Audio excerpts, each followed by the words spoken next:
লাইটটা করতে পারবেন?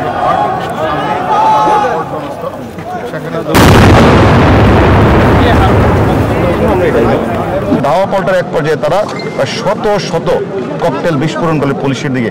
আমাদের অনেক পুলিশ সদস্য আহত হয়ে তারা হাসপাতালে ভর্তি আছেন এবং আমরা পরবর্তী পর্যায়ে এসে যখন দেখলাম যে ককটেল সমানে বিস্ফোরিত হচ্ছে, তার পরিপ্রেক্ষিতে আমরা ওনাদের পার্টি অফিসে ঢুকে সেখানেও গিয়ে দেখলাম এক অবিস্ফোরিত ককটেল রয়েছে।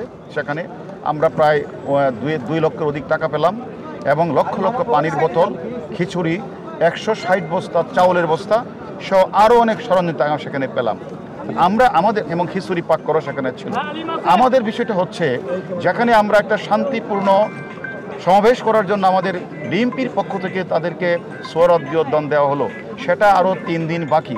তারা সেখানে যাবেন না, তাদের সাথে দর কষাকষি থাকতেই পারে, কিন্তু তারপরে তারা আজকে 7 তারিখ এই রাস্তায় বসে আমাদের পুলিশের উপরে ককটেল বিস্ফোরণ করলেন, পুলিশকে আহত করলেন।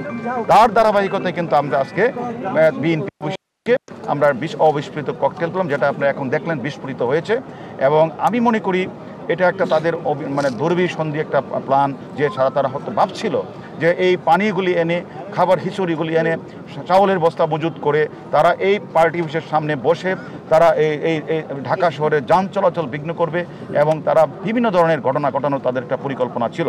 সেই পরিকল্পনার অংশ হিসাবে আমরা পুলিশ সেখানে এসে আমরা তাদের সে দুর্বিসন্ধি সহ আমরা প্রায় যারা ককটেল বিস্ফোরণ করেছিল এবং যারা পার্টি অফিসে অবস্থান করেছিল এবং আশেপাশে এলাকা থেকে আমরা প্রায় 300-র অধিক আমরা বিএনপি কর্মীকে গ্রেপ্তার করেছি। এর মধ্যে অনেকেই আছেন যারা ওয়ারেন্টের আসামি, অনেকে আছেন যারা তাদের মামলার আসামি। তাদেরকে আমরা গ্রেপ্তার করে তাদেরকে আমরা আসলে জিজ্ঞাসাবাদ করব এবং তা যাচাই বাছাই করব। তারপরে যদি সুস্পষ্ট অভিযোগ থাকে তাদের বিরুদ্ধে মামলা রুজু করা হবে। প্রায় 300-র কাছাকাছি কর্মী আটক করা আছে এবং এটা আমরা যাচাই বাছাই করছি কাদের নামে মামলা আছে, কাদের নামে ওয়ারেন্ট আসামি আছে এবং অবিস্ফোরিত 15টা ককটেল আমরা তাদের ভিতরের পার্টির অফিস ভিতর থেকে আমরা উদ্ধার করেছি। পুলিশের ওপরে যে শত শত ককটেল তারা বিস্ফোরিত করেছে, অনেক পুলিশের গায়ে লেগেছে, অনেক পুলিশ রাজারবাগ হাসপাতালে ভর্তি আছে এবং আমরা সর্বশেষ যখন গেলাম যারা ককটেল বিস্ফোরণ করে তারা পার্টি অফিসে ঢুকে পড়েছিল, আমরা সেখান গিয়ে অনেককে আমরা গ্রেপ্তার করেছি। তারা প্রাথমিকভাবে স্বীকারও করেছে এবং অবিস্ফোরিত 15টি ককটেল আমরা এখন দেখলেন এইমাত্র বিস্ফোরিত হয়েছে। আমরা এখন আরো আমরা খোঁজখবর নিচ্ছি, আমরা সার্চ করতেছি, দেখি প্রায় 50-এর অধিক প্রতিষ্ঠান সাধক তারা হাসপাতালে ভর্তি আছে। আমরা এখন হাসপাতালে যাই নাই, শুনছি আশঙ্কাজনক অবস্থা। এটা অনেকে অনেক কথা বলতে পারে, বাট আপনারা সশরীরে দেখছেন।